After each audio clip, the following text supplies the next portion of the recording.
ರಾಜ್ಯ ರಾಜಕಾರಣದಲ್ಲಿ ಕ್ಷಿಪ್ರ ಬೆಳವಣಿಗೆ ಆಗ್ತಿದೆ. ನಮ್ಮ ಜೊತೆ ಮಾತಾಡಲಿಕ್ಕೆ ಸಚಿವರಂತಹ ಸತೀಶ್ ಜಾರಕಿಹೊಳಿ ಅವರು ಇದ್ದಾರೆ. ನಾನು ಅವ್ರನ್ನ ಮಾತಾಡ್ತಾ ಹೋಗ್ತೀನಿ. ಸರ್, ಸದ್ಯ ರಾಜ್ಯದಲ್ಲಿ ಸಾಕಷ್ಟು ಬದಲಾವಣೆಗಳಾಗ್ತಿದೆ ಸರ್. ಸಿಎಂ ಬದಲಾವಣೆ ಕೂಗು ಕೇಳಿ ಬರ್ತಿದೆ ಸರ್. ಸಿಎಂ ಬದಲಾಗ್ತಾರೆ ಅವ್ರಿಗೆ. ನಿಮ್ಮ ಮಗಳು ಕೂಡ ಇಂಗಿತ ವ್ಯಕ್ತಪಡಿಸಿದ್ರು ಸರ್, ನನ್ನ ತಂದೆ ಸಿಎಂ ಆಗಲಿ ಅಂತ. ಎಲ್ಲರಿಗೂ ಆಸೆ ಇದೆ, ಅದೇ ಹೇಳ್ತಿಲ್ಲ, ಎಲ್ಲರಿಗೂ ಆಸೆ ಇದೆ. 224 ಜನ ಶಾಸಕರು ಆಸೆ ಇದ್ದೇ ಇರ್ತದೆ, ನಾನು ಮಂತ್ರಿ ಆಗಬೇಕು, ಮುಖ್ಯಮಂತ್ರಿ ಆಗ್ಬೇಕಂತ. ಆದ್ರೆ ಹೇಳಿರಲ್ಲಿ ಏನು ತಪ್ಪಿಲ್ಲ. ನಿಮ್ಗೇನು ಆಸೆ ಇದೆಯಾ ಸರ್?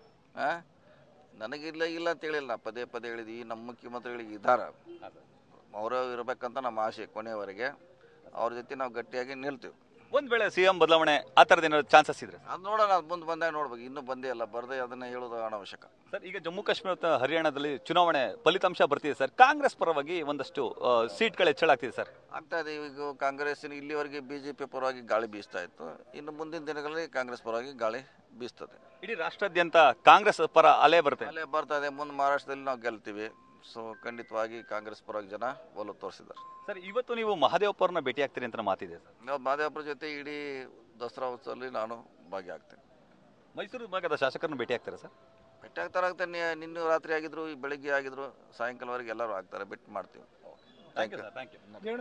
ಇದಿಷ್ಟು ಸತೀಶ್ ಜಾರಕಿಹೊಳಿ ಅವರ ಮಾತು. ಕ್ಯಾಮರಾಮನ್ ವಿನಯ್ ಜೊತೆ Ravi Pandavapura, news first, Mysuru. News first, ನಿರ್ಭೀತಿಯಿಂದ ನಿಮ್ಮ ಪರವಾಗಿ.